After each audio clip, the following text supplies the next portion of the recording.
All right, Yeah. my colleagues, it is We're doing 9:01 budget. a.m. I'd like to call to order the teleconference meeting of the Finance-Auditing Committee of Thursday, April 22nd, 2021.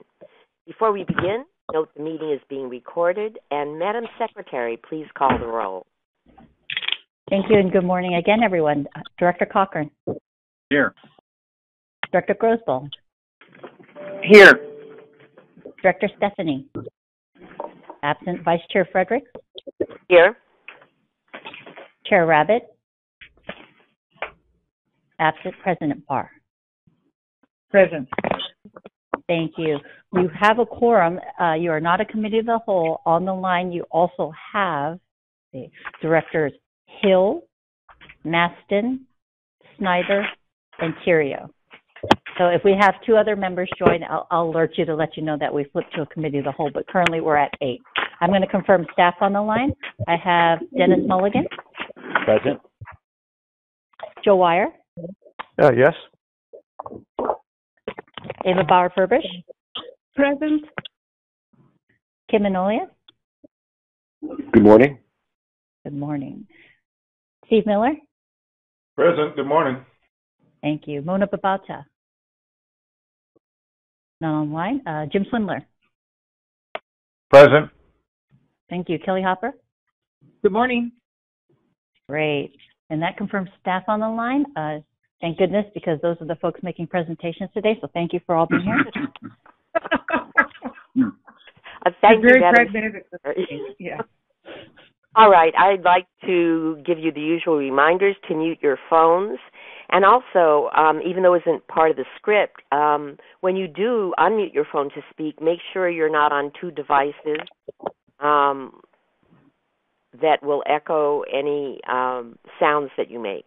So mute your phones, unmute when you speak, wait until after the staff's presentations, and remember to unmute when we open up for discussion. After the staff's presentation, I'll be asking for any questions, comments, or concerns on the items, and if there are any, the Secretary or I will call on you accordingly. After the discussion, we will ask for any public comment before moving on. The pages of the meeting packet are numbered on the bottom right-hand corner for ease of following. Madam Secretary, would you please introduce the first item? Thank you, Vice Chair Fredericks. Item number 3 is ratification of previous actions by the Auditor Controller, and the packet of commitments, ratifications, and investments before you and begins on page 5. Leslie Murphy is on the line with us to provide her report. Leslie, go ahead and start. Hey, good morning, everyone. Good morning. Good morning. So, as usual, we'll go ahead and jump right in looking at page 10 of your agenda packet, but we will look at things from a slightly different lens this morning. Instead of focusing so much on the economy, we'll actually focus more on the markets and market activity, as we did take advantage of some nice market opportunities in the district's portfolio in the past month. So looking at page 10 again, now while yields on short-term securities remain quite low again for the month of March, firmly tethered to that overnight Fed funds target rate, intermediate and longer-term yields continue their slow upward ascent. We're seeing some attractive investment opportunities in the district's portfolio, which we'll talk about more on the next slide. So moving to page 11. So there were really two forces at play during the month that conspired together to create some favorable investment opportunities for the district. The first, again, is that steepening of the yield curve, and that's what we're showing in the chart on the top half of the page. So the darker blue line shows the yield curve as of the end of March, whereas the lighter blue line shows the yield curve at the end of December. So here we're showing the yields kind of across the universe, all the way between 3 months, all the way out to 30 years. But again, keep in mind what we're able to buy for you is that 5-year and under slice. But kind of the same principles hold true. Again, short-term rates very much anchored to the accommodative Fed policy, so not a lot of movement there.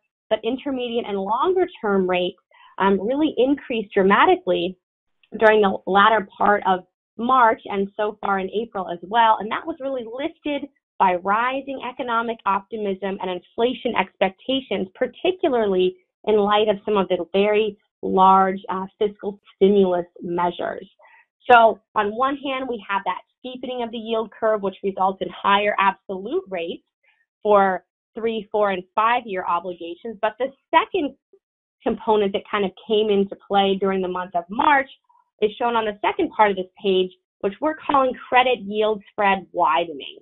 So this idea of spread widening, and when we think of spread, we really think of that as the difference between the yields available on corporate notes minus the yields available on U.S. Treasury obligations of similar maturity. So we pay very close attention to this because it gives us a barometer of where value opportunities lie in the market. So for the better part of the past year, in particular, since the Federal Reserve's commitment to massive market intervention on the heels of the market upset caused by the COVID-19 pandemic, that really soothed investors' concerns. So investors came back to corporate notes in a big way, causing yield spreads to narrow for most of the past year, meaning just not a whole lot of relative value in that corporate note yield space. But by contrast, in recent weeks, that trend reversed itself as Treasury rates rose, and also as we saw a surprising increase in corporate note issuance. Suddenly, supply started to outpace demand, so the pricing of those corporate notes relative to Treasuries became much more attractive, which we can see as we follow that yellow line towards the month of March. We see that yield spread widen. So again, that really created some attractive opportunities in the high-quality corporate note space. So after months and months where LAIF was out-yielding all but a few select individual investment securities, we finally saw significant value in corporate notes and were able to transfer money from the LAIF account or use proceeds from sales or maturities to purchase some of those high-quality corporate notes during the month of March. So that's really kind of the market update in terms of what happened in the financial markets and how we were able to take advantage of that in your portfolio. The next couple of pages provide kind of an overview of economic conditions and really give some rationale behind some of that investor optimism. So we did see an increase in consumer confidence. We're seeing manufacturing pick up, business investment picking up as well, and also some of that high frequency data started to pick up steam. So things like travel reservations, restaurant reservations, and interestingly, requests for directions in Apple Maps, which is telling us that folks are feeling more comfortable moving around as more and more individuals are becoming vaccinated. So that's kind of the overall big picture. And for any more details on some of those specific trades, you can see that on page 16 of your agenda packet. But next, we'll kind of flip back to page 18 of your agenda packet to take a look at the overview of your portfolio. So once again, your portfolio remains very well diversified and it remains in compliance with both California government code and your investment policy.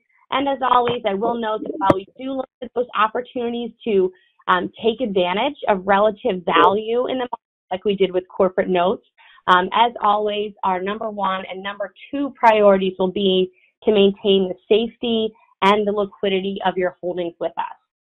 So with that, that brings me to the end of my prepared comments for this morning. Happy to entertain any questions. Thanks, Leslie. Madam Secretary, will you field this and start talking over Sure. one, please? Thanks. I can do that. I believe Director Maston, you have a question? Yes, I have two questions. One is on page 13, where it's not a big deal, but the request for directions in Apple Maps, what are the 3 lines? Good question. If I can get back to you on that because it looks like it's all over this period. It might just be in different regions of the country or different directions. Okay.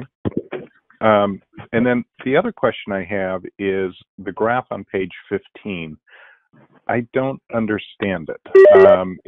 It talks about quarterly GDP forecast for 2021, but then it goes back to November, December, January, February, March, and I don't understand. Yeah, good question. And I'm glad you asked. a second or two when I first looked at this to kind of make sense of it. But the way to read this is these are economist projections of where they think GDP will be for each of the 4 quarters in 2021. So the gray bars represent, okay, this is what the average economist projection was as of November. The blue bars represent the forecast of December, and then January, February, and March. So I think the point of this slide is really to show that as some of those underlying economic conditions have improved, and as we've gotten that major stimulus passed to the tune of $1.9 trillion, economists became increasingly more optimistic as time went on. So you can see comparing March, the kind of reddish bar, versus the November bar in gray, we can see economists became much more optimistic. And what we're calling out with regards to the second quarter is that if this comes through, if second quarter 2021 GDP comes in at around 7%, that would be the strongest quarter pre-pandemic since 2003, meaning, kind of discounting that major drop in GDP and the following major upswing in GDP, right, kind of in the heart of the pandemic, kind of discounting that, this would be the strongest pre-pandemic quarter since 2003. Okay. Thank you. I appreciate that. That's all my questions. Madam Chair, I had one question. This is Dick. Please proceed. Leslie, I noticed on page 7 that we invested $2 million in this Credit Suisse security, and it may be a different one, but there has been a fair amount of negative publicity recently about Credit Suisse and losses of billions of dollars. Is there any concern about that particular investment? Let me take a look. It's Credit Suisse Group, and that's Credit Suisse New York, and I assume they're not going to go bankrupt, but they have lost billions of dollars on some transactions. There was a New York Times article as well as the Wall Street Journal. Yeah, what you can buy and what we have in your portfolio is kind of the New York branch of Credit Suisse. So it's the domestic branch of a foreign issuer, which is what enables you to purchase it under California government code. And what I'm doing now is the benefit of being able to sit at my computer. I'm looking up, they are still on PFM's approved credit list. So we're still able to freely purchase those securities. But I know certainly this is something our credit committee is watching and kind of thinking about. I haven't heard any specific concerns from the committee regarding Credit Suisse, but let me ask them kind of what their thoughts are and what their research is telling them. Again, if you think about the status of the banks and the financial institutions, they're generally in much, much better position now versus where they were, let's say, during the housing and credit crisis of 2008, 2009. So I know kind of a lot of that government intervention is certainly soothing the markets, but let me ask what the credit committee is thinking, and I can bring that up kind of as a comment next month if that's okay. That's fine. Thank you. Thank you. Is there any Bert, further question or discussion? This is Director Bert. Hill, go ahead. Yes. A couple of things. Back to page 13. I looked at the same graph, request for directions in Apple Maps, and I was just curious why Apple, when it's small and is reserved for Apple products only, when Google Android Waves, which are all Google, has a much larger market and more diverse across many more platforms. I'm just curious why it chose Apple. This will be a very unofficial answer, but it might have just been that their data was a little bit better published and kind of easier to grab as we were looking at some of our data sources. Let me see. Yeah, it looks like maybe Apple published that data, so we were able to pull it pretty easily. Okay. I have a comment. Today is Earth Day, and the Golden Gate Bridge District declared a climate emergency. In this context, the U.S. has the highest per capita CO2 emissions of any nation, by far, followed by Australia, Canada, Netherlands. You have to go all the way halfway down the map to find China with 7.5 and India with 1.7. Europe uses a 1990 base when comparing what they're going to reduce emissions to. The U.S. Under the Biden administration recognizes 2005. So even when he says we're going to cut this much, it's actually to a base that's far higher than that. Where this gets to is that we are, even his optimistic moves is not based on very much. It's a rather tepid response. In that context, and we brought this up before. I know that we've talked about direct investment in fossil-related investments, but I would hope PFM has a consideration for the effect of fossil investments in the big marketplace that you're investing in. And you'll just have a review and keeping conscious that we did agree to this climate emergency, and it should be somewhat of a consideration, not to lose money, but for comparable products that we would use instead at this point, because we are definitely in a climate emergency. Thank you. Yes, thank you. Two kind of comments in response to your question about PFM's sort of response to some of those fossil fuel companies. I would say yes, that is something we're taking into consideration. And for example, we're not making any more purchases of, just to pull a name out, Chevron these days. That's no longer included on our approved credit list. Secondarily, with regard to the district's portfolio, this is something that I've been talking about with Joe, kind of behind the scenes, sort of thinking about what it would look like to incorporate either a prohibition on fossil fuels or maybe a more holistic ESG kind of investing mandate for the district's portfolio. And that's something that is definitely on our list to pick up hopefully this summer. But I appreciate the comment. Thank you. So this is Joe Wire, just also to Director Hill's question. I think that I just want to defend Leslie. She has been adamant in trying to respond to your question. And if you remember, Director Hill, it started right before your question came in, right before COVID hit. And we at the district have been struggling with many other issues as you know, in the last year. And so, as Leslie mentioned, we have been talking behind the scenes, but we have not pulled together something to bring back to the board to sort of further discuss this question. We definitely will. As things calm down and we get the financial footing of the district back to where we feel it's comfortable and that we have a horizon where we can bring in issues like this. Thank you. I've noted that I have not made any comments during COVID, but now that we're coming out, I thought Earth Day was an appropriate time to get back on the table. So thank you very much, Joe. I appreciate that. And Leslie. Any further comments? I assume there are none. I had one question on following up on the graph on page 15 again. I like the estimates look good, but is it take into consideration is like the red take into consideration the infrastructure package, or is it just the more recent stimulus? Yeah, since this was pulled in late March, certainly some of the broad strokes, I would say, of the infrastructure package were known.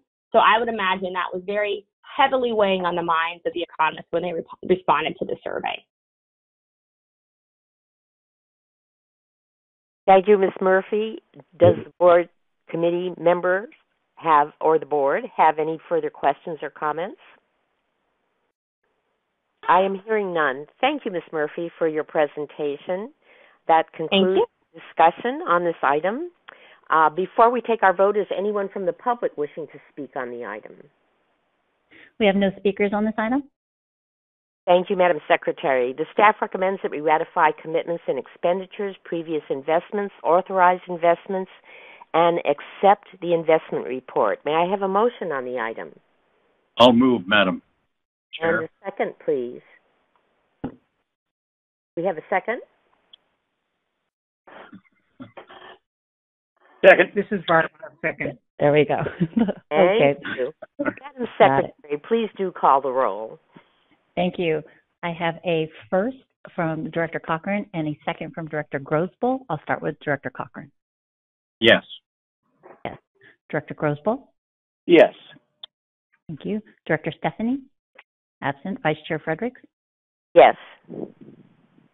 Thank you. Chair Rabbit? Absent. President Parr? Yes. Yes. Thank you. That motion passes. Thank you, Madam Secretary. We The next item on the agenda is item 4A, to authorize a funding adjustment in the Ferry Division capital budget relative to project number 1542, Service Life Extension Program, also known as SLEP, S-L-E-P, for Larkspur, San Francisco, and Sausalito. The staff report starts on page 25. Deputy General Manager, Ferry Division, James Swindler, is on the line to present the report. Mr. Swindler, please proceed. Good morning, Madam Chair and fellow committee members.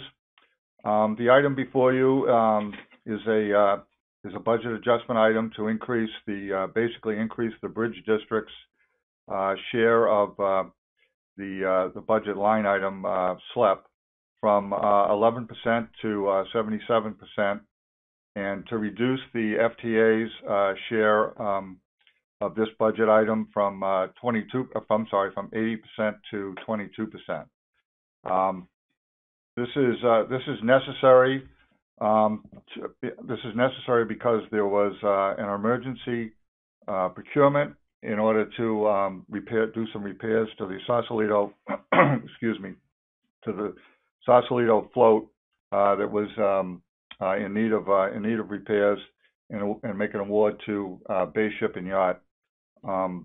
This was reported to the board by the general manager at the March 26th meeting, and the primary reason for the funding adjustment is because it was as I said, it was an emergency procurement, and we could not meet the requirements for a federal award. So we're recommending that the district needs to assume needs to increase their share of the requirement, and the FTA needs to, and we need to reduce the FTA's amount. With that, I'd be available to answer any questions. Thank you, Mr. Swindler, for the presentation. Are there any questions, comments, or concerns on this item from the directors?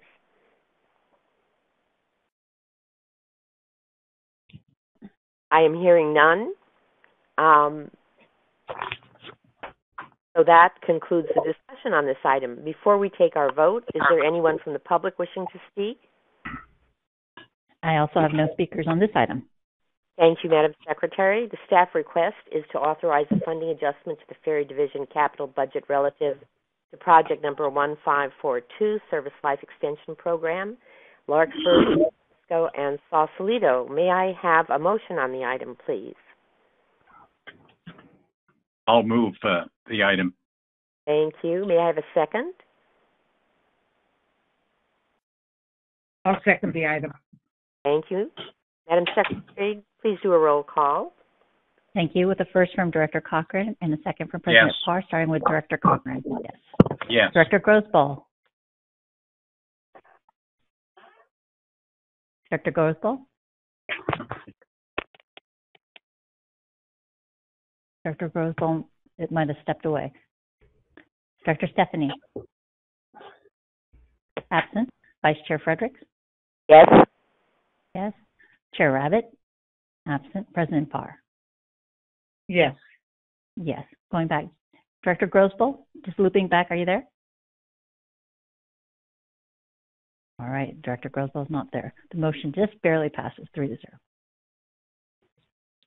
Thank you. The next item on the agenda is item 5A, to authorize the filing applications for Federal Transit Administration Formula Program and Surface Transportation Program funding for transit capital projects, to commit necessary local match for the projects and assure completion of the projects. The staff report starts on page 27. Auditor Controller Joseph Wire is on the line to present the report. Mr. Wire, please proceed.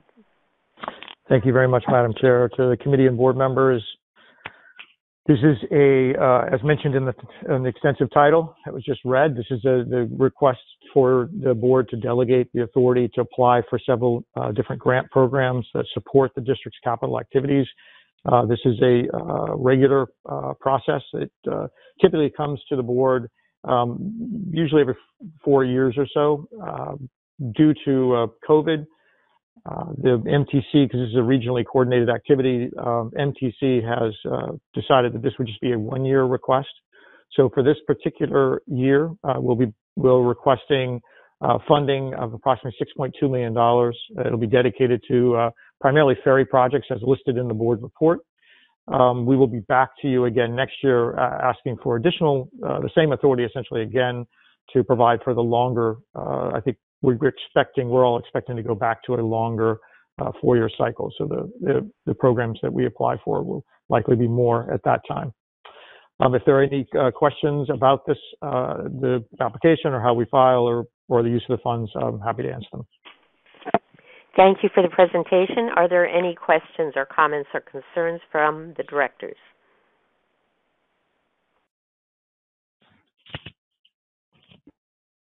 All right, I am hearing none.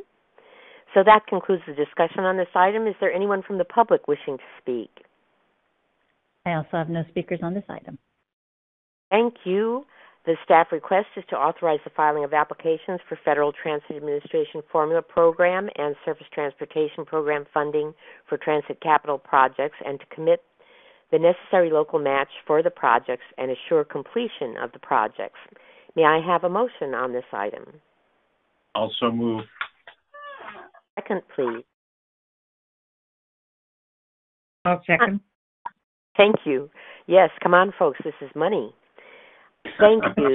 Secretary, please do a roll call. Thank you. With the first from Director Cochran and second from President Parr, starting with Director Cochran. Yes. Yes. Director Grosboll. Yes. Yes. Director Stephanie. Absent. Vice Chair Fredericks. Yes. Thank you. And Chair Rabbit. Absent. And President Parr. Yes. Yes. Thank you. That motion passes 4-0. Thank you very much. We move on now to the next item on the agenda, which is number 6, to approve actions relative to the renewal of the health and benefits insurance program plans, the health and benefit insurance plans.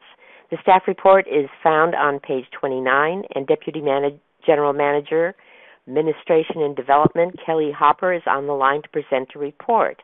Ms. Hopper, please begin. Thank you, Madam Chair, and good morning, committee.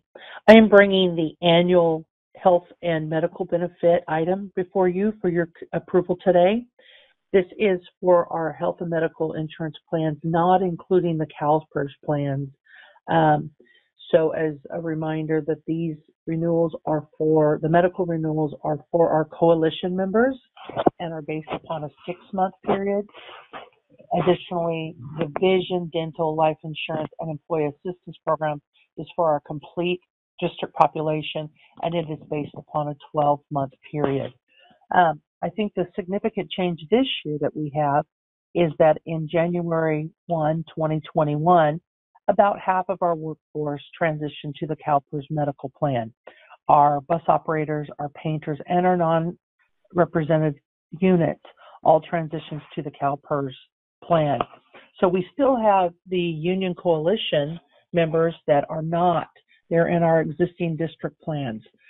Just for reference, we have about 416 active and pre-65 early retirees that are a part of these district plans.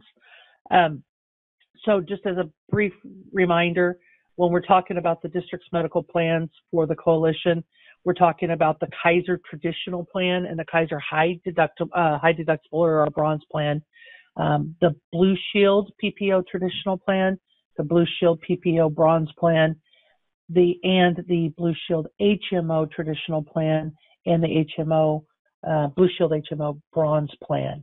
So that's that group, and that is a 6-month agreement that we're requesting for approval of that. And then for the entire population, we're talking about our vision plan, which is through VSP, our dental plan through Delta Dental, our life insurance policy, our employee health program through Optum. Part of the medical plan for the coalition, we do have several high claim items right now. So the stop loss came in for the 6-month period at $225,000. We have 2 that have exceeded our stop loss cap of 175, and we have another 3 that are quickly approaching that level that are already at half of the stop loss cap. In terms of the high deductible plan, just want to provide you with a little bit of update on that. Our coalition members, about 13% of them are part of our high deductible plan, and the remaining coalition actives or early retirees are part of one of our traditional plans, whether that be Kaiser, Blue Shield HMO, or Blue Shield PPO. You can look in the report and see that there are a couple increases in the cost of the BPO, increases in our monthly administrative fee for each employee or early retiree. Blue Shield HMO also increased, and Kaiser increased, as was expected given that our pool is shrinking, and so the experiences of those could be a little more dramatic one way or another. I'm available to answer any questions you may have on this item, and thank you, Madam Chair, again. Thank you, Ms. Harper, for the report. Are there any questions from the Madam Chair? I have. Kelly, how many retirees did you say are still on that plan? So we have a total of 416, and I believe when I was talking with the team yesterday, that's active and early retirees. Oh, that's both 416. Right. So when I was talking with them yesterday, I believe it was about I think the number they gave me was 290 actives, and then the remaining were retirees. Okay. Early retirees. Thank you. Madam Chair, this is Dick. I had a question too. Please go ahead, Dick.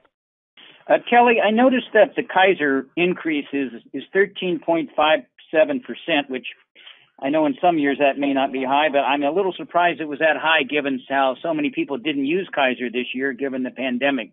Did they provide some explanation for that high increase? One of the things we heard from Kaiser as well as Blue Shield is that our pool of candidates have dramatically reduced because of the majority of our workforce going to CalPERS.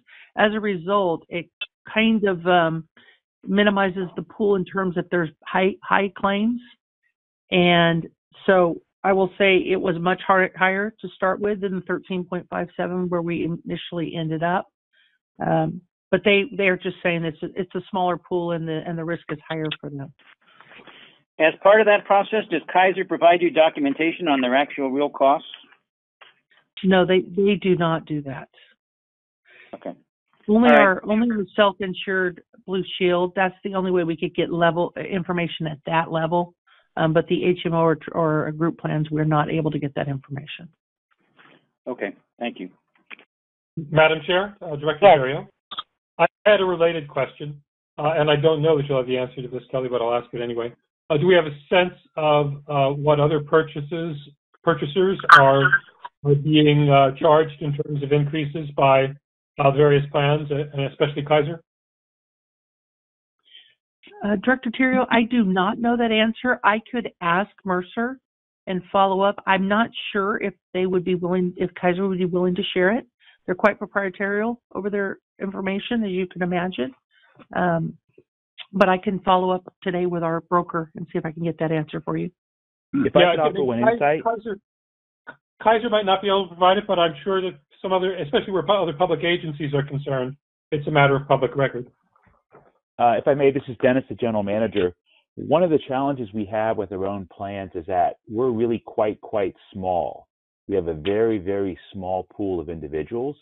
You remember Kelly said there's 416 individuals, employees or retirees covered by this, and then they're split between Kaiser and other plans. Because of the size of the pool and the demographics of our pool, our history is not good. So hence our ardent interest in transitioning our employees to the CalPERS medical plans, because they purchase from Kaiser medical benefits, and from Blue Shield and others for 1.6 million people. And so their rates are significantly lower than ours. So the good news is that we are in the process of ultimately, hopefully, transitioning all of our employees into the CalPERS medical plans, and then we'll be part of a much, much larger pool. So we'll be able to participate in much greater bargaining power than what we have for our 416 people spread among all these different plans. And so we're not in a very good position based on the fact that we have a small pool, a pool that has a lot of health issues. and joining a large pool is something that we're looking forward to doing. Yes, I do understand our particular challenge. I was just interested in knowing exactly how that plays out. Thank you. Thank Madam you. Chair, I have a, please. Are there any further comments? Yes, this is Barb. Please. Kelly, first of all, thank you to you and your team. Stephanie's wonderful wending through all of these. I do have a question, and I think I understand it, but I'd like to hear your take on it. For the stop loss coverage, it appears as though we're spending $250,000 on 5 people, and I understand that that's probably not a lot of money in the healthcare arena. But what kinds of circumstances cause us to have the stop loss coverage? Thank you, Madam President. There are some quite high claims that the district seems to have every few years. Some of these could be cancer. Some of these claims are approaching, in some years, $900,000 to $1 million. Wow. So there are some you're right. There are some very serious health claims. About every 2 or 3 years, we have a particularly large claim. But there are routinely, like right here, we have 2 over 175,000. I don't know exactly what each of those are, but we routinely yearly see some of these claims at the 300,000 level. So it really provides the district with a little bit of coverage in the event that it's a year that's a really large claim. Okay, thank you. So it seems like it's worth it. Thank you. Thank you. Are there any further questions or comments? Yes? Do I hear someone? Madam Chair, this is Kelly again. Can I just mention one thing? Please. And I think it's important. The item that we have before you is for a 6-month for medical for the coalition. However, as we all know, we are continuing negotiations with the coalition. So in the event, if the coalition was to settle with the district prior to the conclusion of that 6 months, we have the ability to have a termination clause that would terminate at the time that the transition would potentially happen if the committee or if the coalition agreed to transition to CalPERS. So I just wanted to point that out. Thank you. Thank you very much. Does that raise any further questions? I am hearing none. So that concludes the discussion on the item. Is there anyone from the public wishing to speak?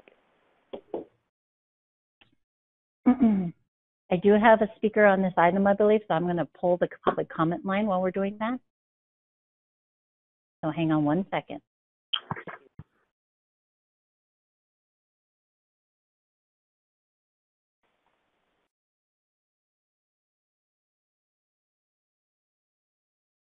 And while we're doing that, Director Grosvold, do I have you on the line? Director Grosvold, are you still on the line with us? Yes, thank you. I'm going back to item 4A. We have 6 members on our committee here, and we actually needed 4 to pass the item for 4A. So if you could relook at 4A now that you're back on the line with us, I'm going to go back and I need a vote from you to pass the item or not pass the item. So I just want to make sure we're there. So that's fine. After public comment, I'll make sure to log your vote. Hang on one second. We do have 1 speaker for this item. So in a second, I'm going to ask David Pilpel to start speaking. So David, are you here with us? Can you hear me now? We sure can. Great. Good morning, David Pilpel, San Francisco. So on item 6, I appreciated the report, very detailed. Thanks to Kelly and her staff. I calculated that the higher cost of covering employees not in CalPERS is about $4.8 million annually, and I got that from the difference between 36,108 minus 24,480 times 416 employees, all off of page 2, which gets me to about that 4.8 million annually.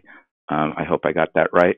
I hope that negotiations are successful and ultimately that all district employees are in CalPERS and either saves that amount or that can be reinvested in other things.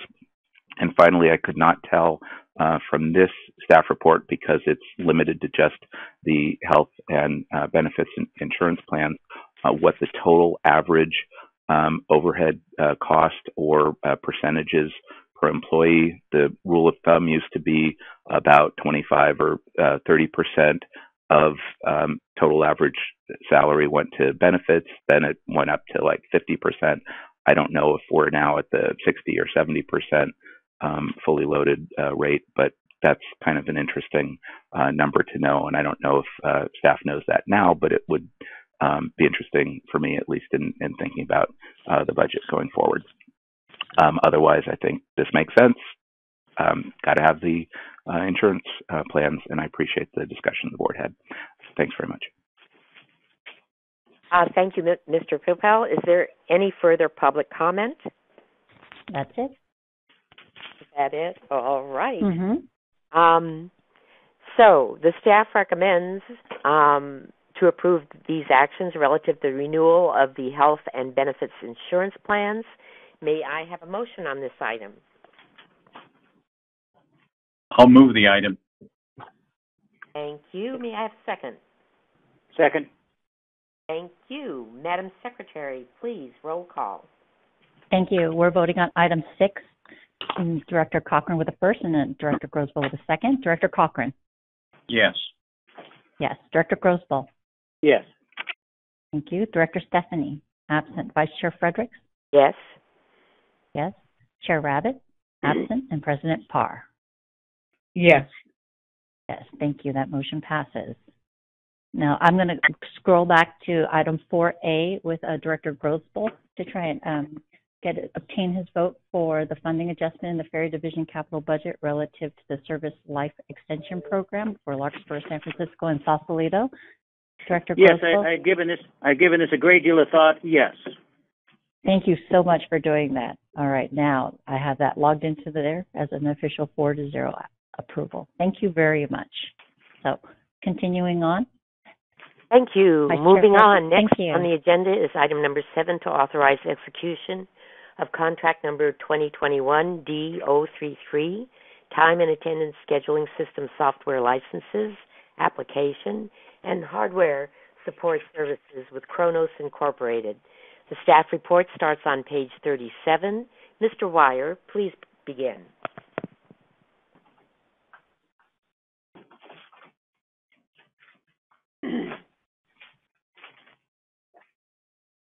Hello?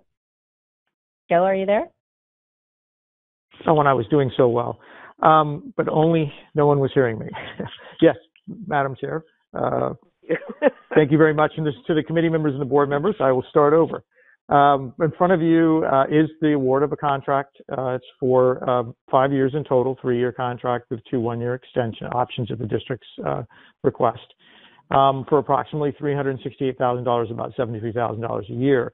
As mentioned in the title, this is the for services related to our time and attendance system that is manufactured by Kronos, and we would be providing, and Kronos would be providing us the support. We would be getting from them both software support, licenses to use the software, also hardware maintenance over the period of that contract. This is the first time we have renewed this. I don't know if renew is the right word for it, but first time we have entered into this particular agreement, because the original agreement with them was for the implementation and maintenance of the system, which was done in 2015. Since this is a Kronos system, Kronos will be the vendor to take care of it and to keep us working. We now use this for the majority of our employees, both recording all their time, attendance, scheduling, and leave management across the district. And if there are any questions, I'd be happy to answer them. Are there any questions or comments from the board?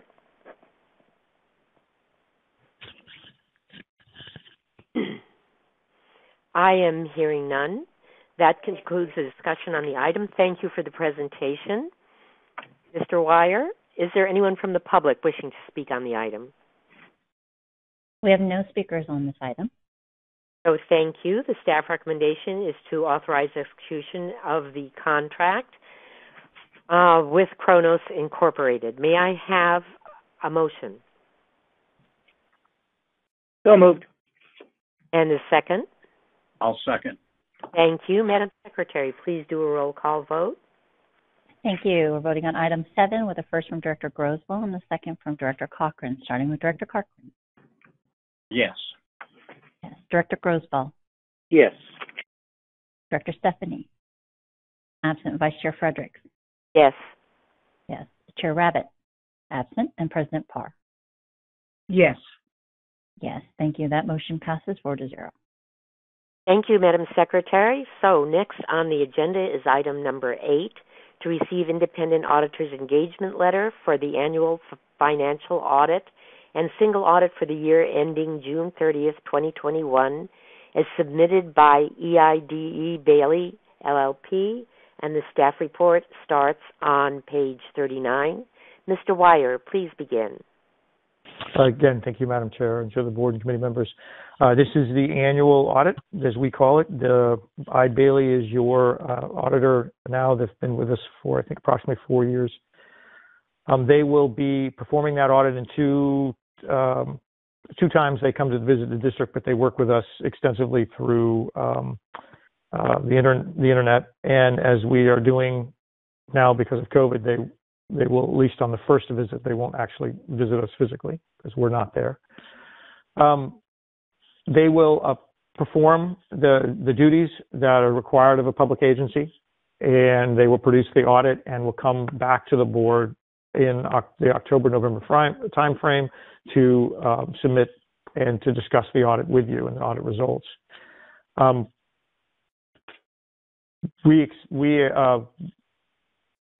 I think that's it. So thank you very much. If you have any other questions, let me know. Oh, and the extensive letter, I just forgot to add, the extensive letter is attached. Feel free to look through it. There are, essentially what it lays out are the duties that the district is responsible for, and then also the duties that I. Bailey is responsible for, what they will do and what they won't do. And it gives you a great detail about their role and what their role is and what it's not. So if you have any questions, I'll be happy to answer them. Thank you, Mr. Wire, for the audible auditor engagement report. Are there any questions, comments, or concerns? Director Maston, I have a question. Please. How often do we change auditors? We renew the audit. We put it out to bid every 5 years. We did not change auditors for 2 cycles, 2.5 cycles, I think it was, because we had to extend once last time. So we have at least one more year with I. Bailey, and then we will look at it. There isn't a hard and fast rule. 2 cycles, which would be 10 years, would be usually is considered long. 5 cycles is, to some agencies, is normal. To others, they go with 10. So we've sort of been in that wheelhouse. When we get to the end of this cycle, we'll look at it and put it out to bid and see what we get, and see if it's time to change. Do we get much of a pool in the past, or have we gotten much of a pool? We do. We are a small public entity, so we don't get a large pool, but we do get usually 3-4 in that range of local, because it tends to be local or state, at least California state, but mostly local audit firms.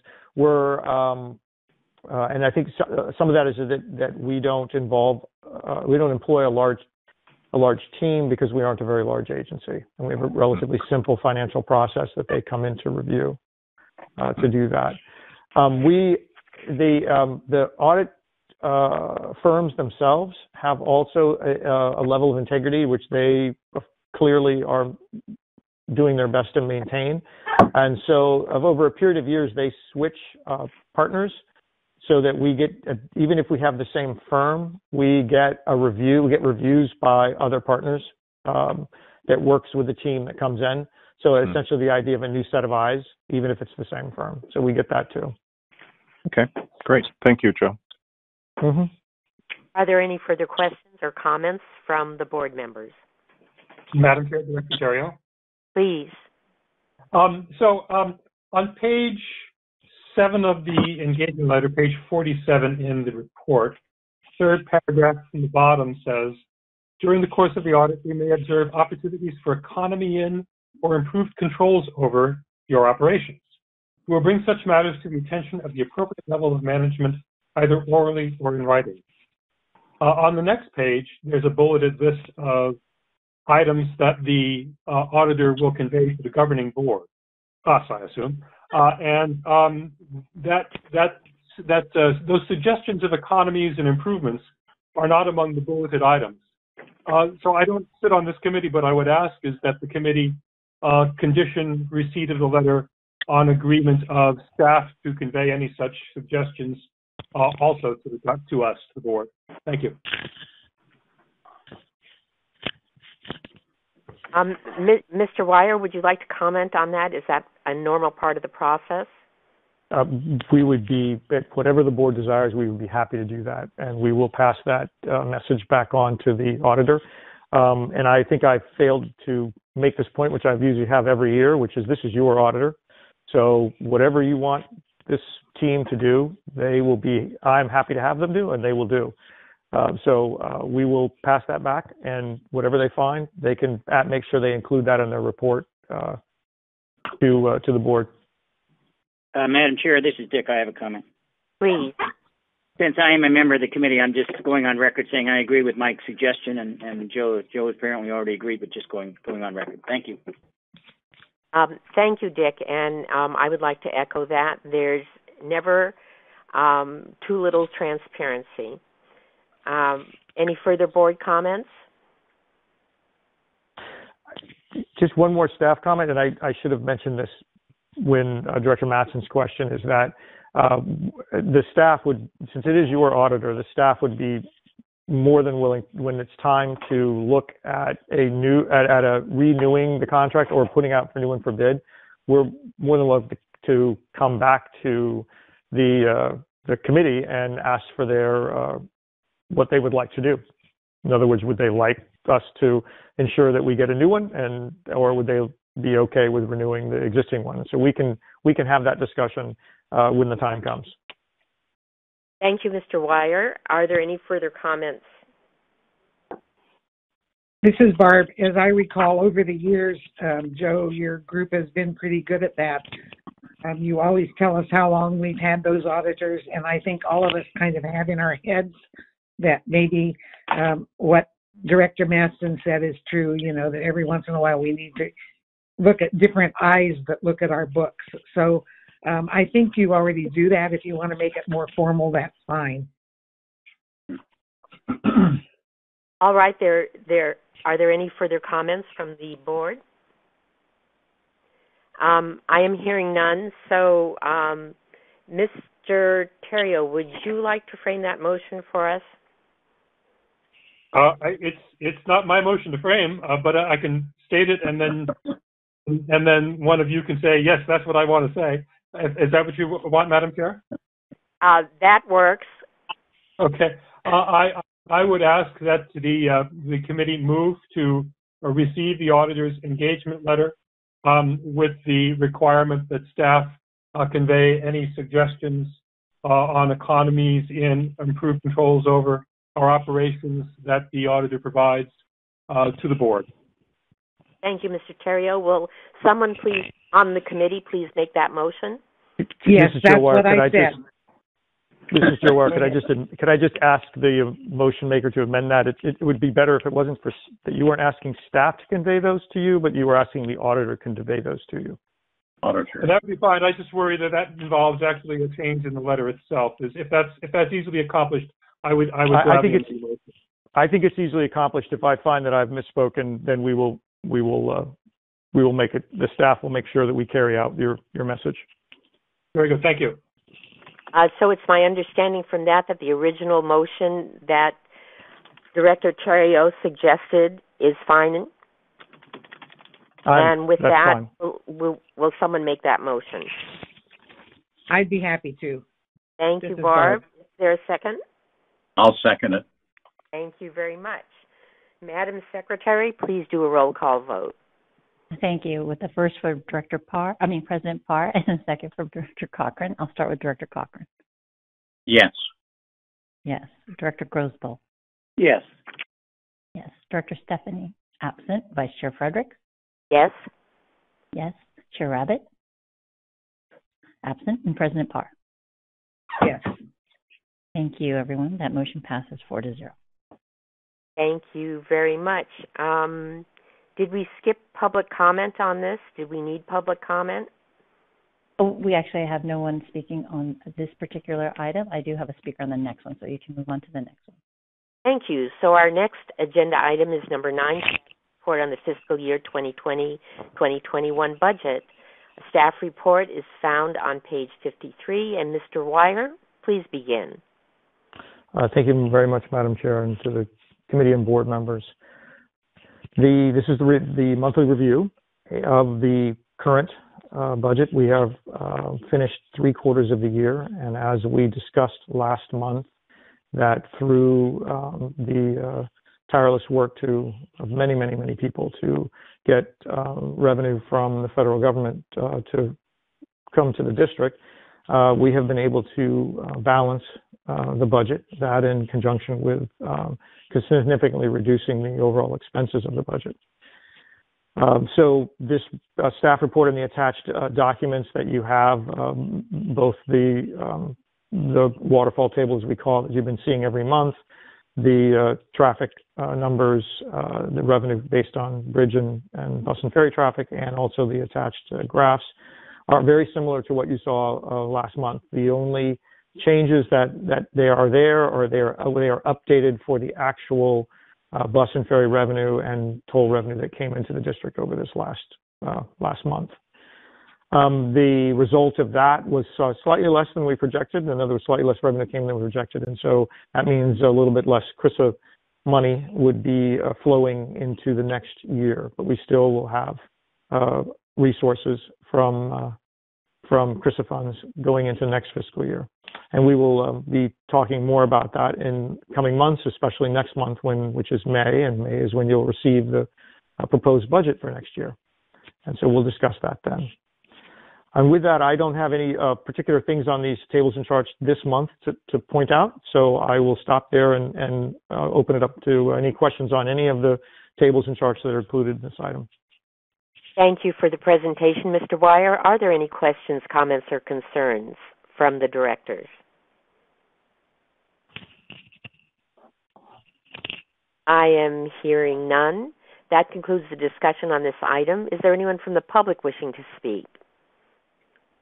We do have a speaker on this item, so give me 1 second. I want to make sure he's still on the line, and then we'll see if there's any other speakers for this item. But I know we do have one. Hang on 1 second.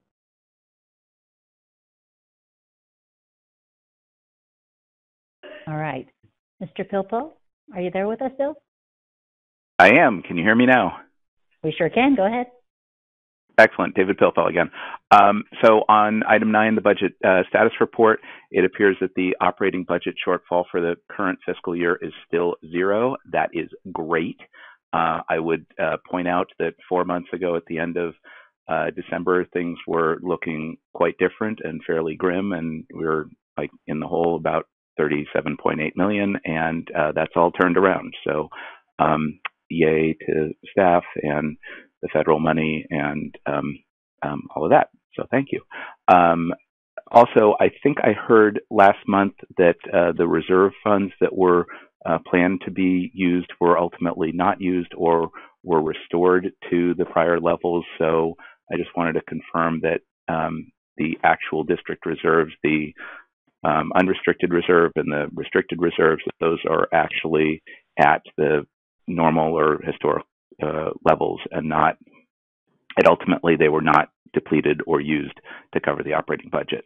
I also wanted to inquire if there's an estimate of how much in the CRISA and ARP funds are planned to be carried over to the next fiscal year. There's a note that some amount from the second tranche of CRISA money and some of the ARP money will be carried over, but I was looking for an estimate of about how much that might be.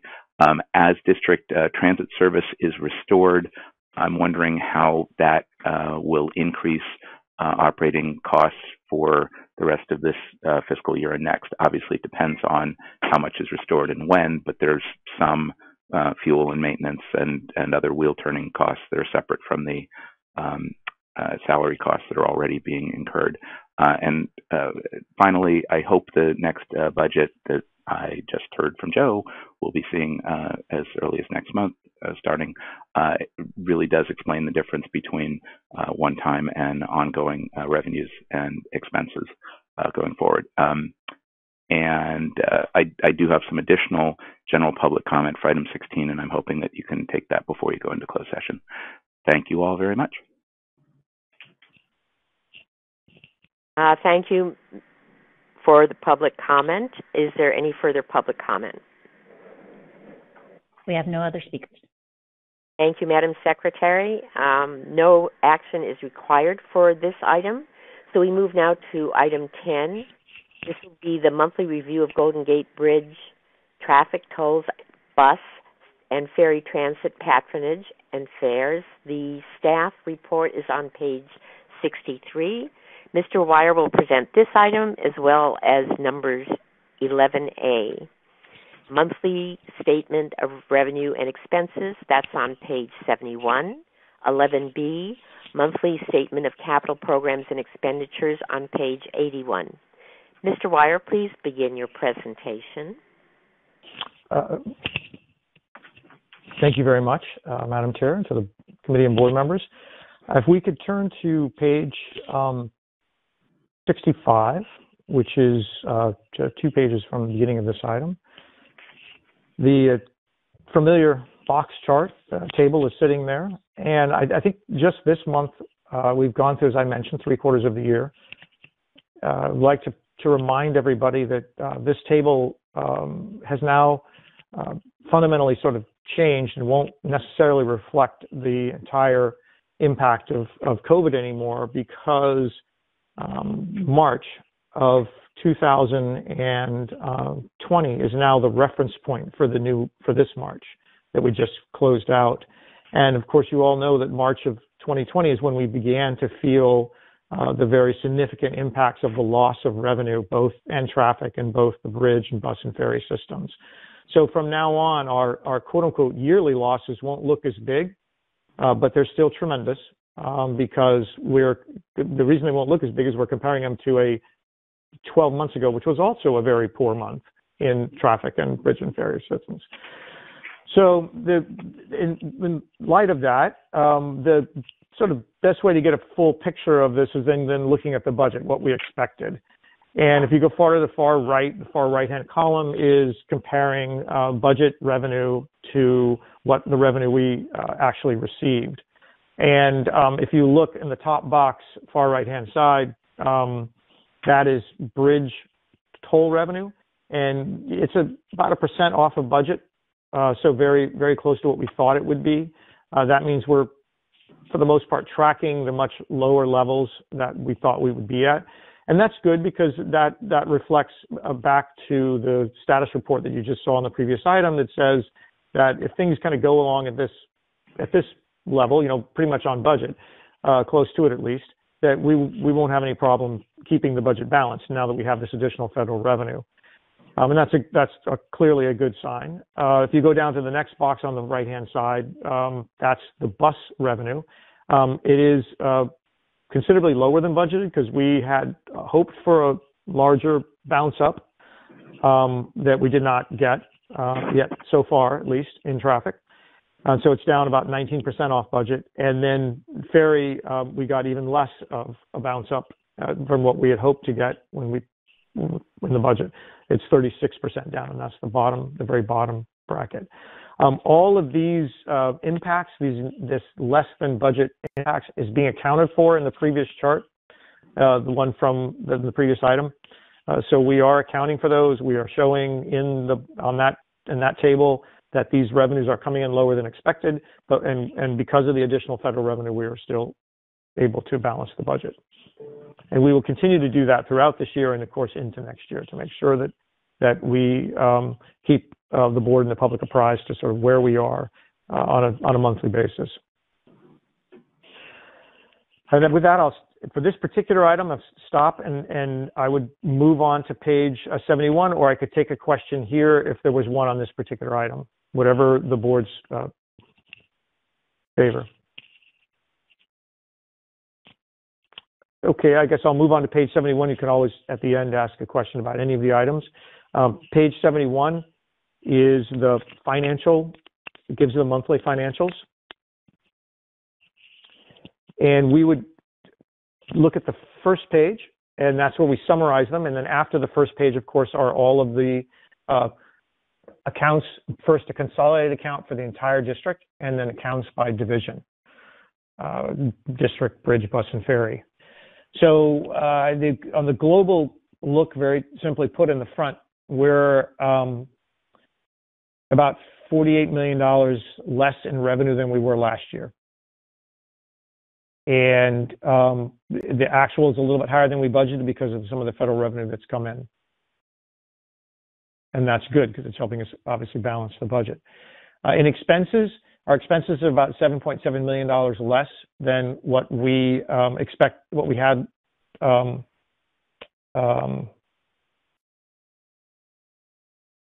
Sorry, not 17. I missed the one there. So 17 million less than what we had last year, and that's due to lower transit expenses for the most part, and to the number of vacant positions. And all of these savings are sort of showed in that item 9's table. That was the status report on how we're doing on the budget. Overall, the current year actual deficit or comparative deficit to what we had last year is running about 18 million. We're expecting to get more the second tranche of CRISA money, which will eliminate that. Overall, it will eliminate that amount. The sort of key thing to keep in mind is for the last 6 or 7 months, and almost throughout the entire fiscal year, we have been running about $5 million more in expenses than we have been earning in our own operating revenue. And that $5 million we have been able to backfill with federal revenue. When we get our second tranche of CRISA funds, it actually shows up. It's already been awarded to us by the MTC, but we have to apply to the feds and then get the feds to release it and send it to us. When it actually shows up, then you will see that the negative numbers in this report will, as far as revenues, will disappear because the funds will be placed to it, and that we graphically show that to you on the graphs in item 9, the status report. So that $5 million a month deficit has continued. So the district is running a very consistent operation over the last most of this fiscal year. Any questions on this one? Otherwise, I'll go on to just a short discussion about the capital, which is on page 81. So the report on page 81 summarizes the capital expenditures thus far in this fiscal year. It's running about 83% of budget. We've gone through 75% of the year, so it's slightly above, a little less than it has been. This is completely normal in the sense that capital expenditures come out come out when they're ready. They're not fluid monthly like you get on the operating side, not consistent. So there's projects have been moving along well. There's been no basic changes since we've last discussed this a few months back. And so with that, I won't go into any more detail on that. If you have any questions on, I think, any of these 3 reports that I just recovered, I'm happy to take them now.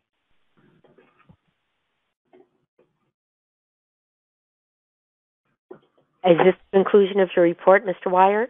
Yes, it is. Are there any questions or comments from the directors? I am hearing none. That concludes the discussion on these items. Thank you for your report, Mr. Wire. Before we move on, is there anyone from the public wishing to speak on the 3 items? Thank you, Vice Chair Fredericks. We're going to pull the public line just to see if anyone wants to speak on these items.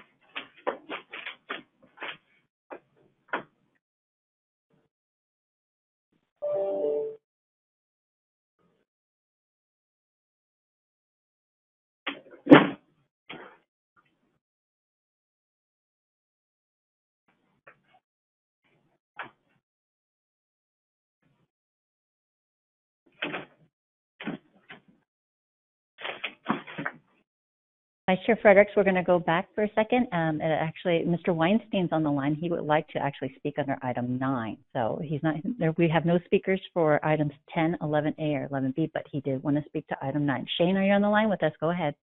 So all right. Can I just close out? Sure. Sure. So there's no public comment on 10, 11A, and 11B, and no action is required. That's correct. Thank you.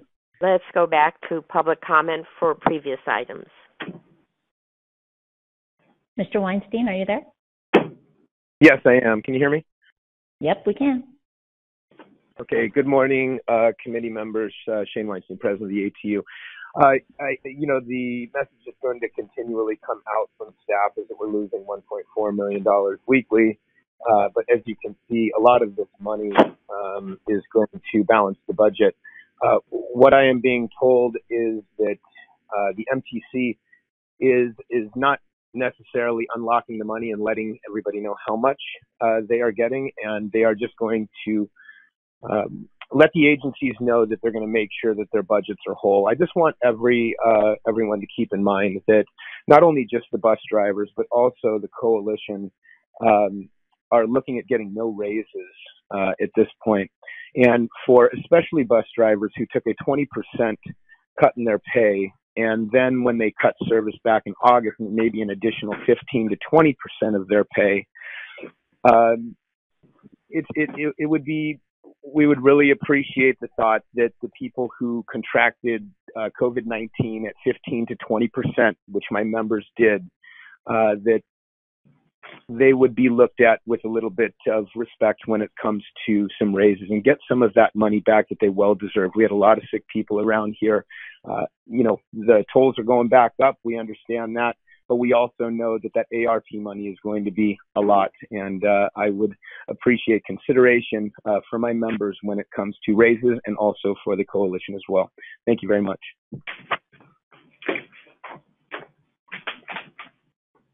Thank you, Mr. Weinstein. Is there any further public comment? We have no further speakers.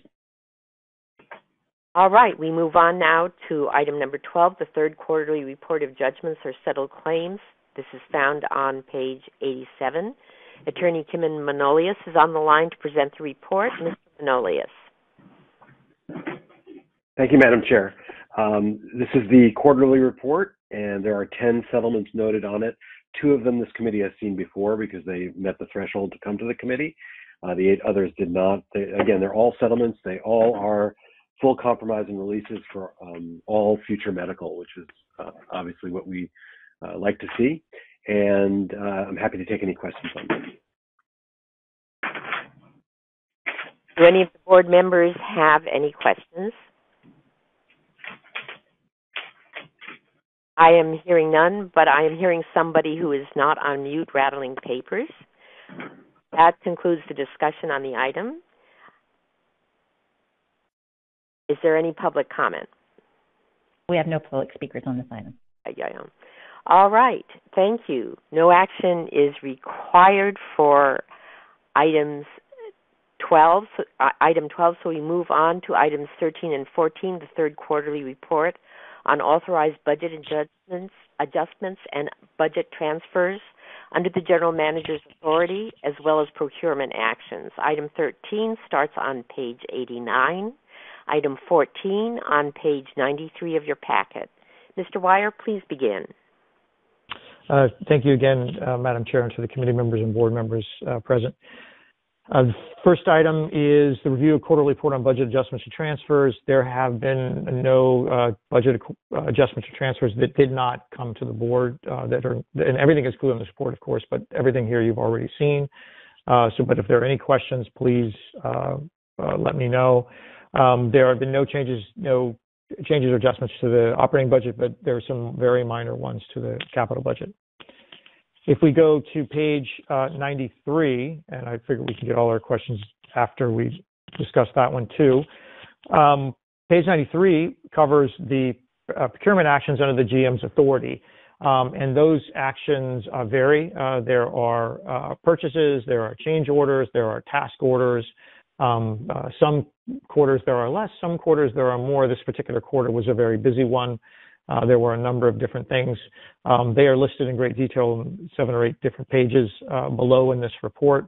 I think it's best if there were any particular questions on them, staff would be happy to answer them. Otherwise, they're here quarterly just for transparency's sake.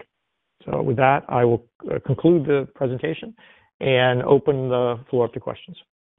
Thank you, Mr. Wire. Are there any questions, comments, or concerns on these items from the directors? I am hearing none. That concludes the discussion on these items, and no actions are required for them. But before we move on, is there anyone from the public wishing to speak on items 12, 13, or 14? Vice Chair Frederick, we do not have the speakers for items 12, 13, or 14, but as Mr. Pilpel did mention, he would like to do his public comment on item number 15 before closed session, so he doesn't have to stay on the line and hold. So if you're okay with it and the committee members are okay with it, we can take item 16 ahead of item 15 to take care of public comment so the people who are on the line have to stay through stay on hold. That certainly makes procedural sense. Are there any objections from the committee? Then let's move at this point to item number 16. Okay, thank you very much. And at this time, I'd like to invite David Pilpel back to the line to speak under item 16. David, are you still with us? Okay, last time this morning. Thank you all very much, David Pilpel. So in case I wasn't clear earlier, while this fiscal year seems okay and in balance, next year and thereafter are still uncertain, probably highly uncertain. And so I don't like that phrase, we're not out of the woods yet, but I think that there are still issues to be dealt with in the budget going forward. Since there's no transportation meeting today, just wanted to renew my comments from last month on transit service restoration as businesses and schools reopen. I hope we hear more in the future on district transit service restoration plans, not just the MTC global generic stuff, but very specific about the district and phased restoration of bus and ferry transit service. In the meantime, we should try to route some Golden Gate Transit services via Geary Boulevard in San Francisco, if that's possible. While Muni isn't serving the toll plaza, it's very difficult from the west side of the city, the Richmond and Sunset districts, to get to Marin and Sonoma. One has to go all the way downtown, or at least to Van Ness or Lombard to get a district bus. I also wanted to point out the SFMTA board approved the somewhat controversial Lombard and Park Presidio HOV lane proposal Tuesday night. It was a split vote, but it passed. That may have some impact on district services on Lombard, and it would be good to hear about that at some point. And finally, I just wanted to take a moment to appreciate the non-frontline and non-represented district employees who make things work every day. In particular, the professionals, supervisors, managers, and officers in the various district facilities, locations, offices, and home.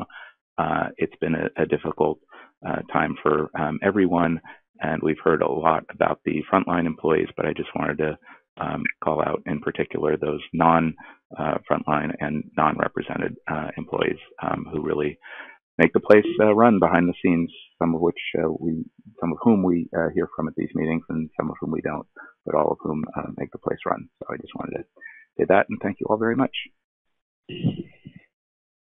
Thank you for that public comment. Is there any further public comment? I'm going to check. Is there any other speakers that want to address the Finance Auditing Committee today?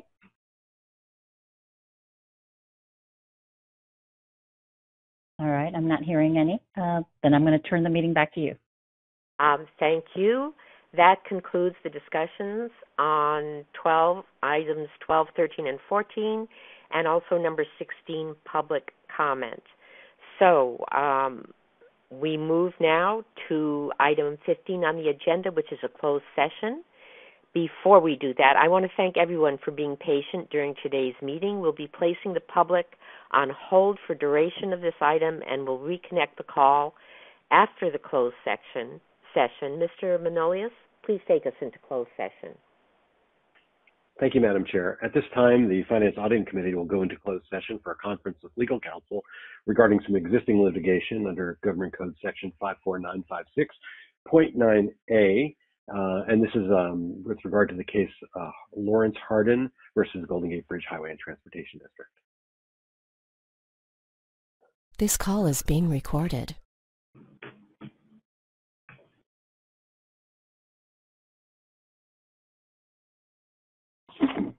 We're back in open session. Thank you, Madam Secretary. Mr. Manolius, would you provide a report out? Yes, of course, Madam Chair.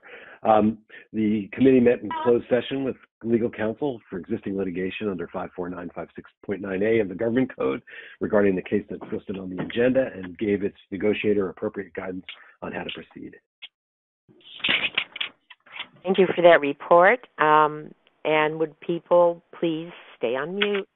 Madam Secretary, are we going to go back to public comment? No, that's it. That takes us to the end of the agenda, I believe. Thank you. Then we are at the end of the agenda. May I have a motion to adjourn this meeting? Also move. Yes. And I think I heard a second.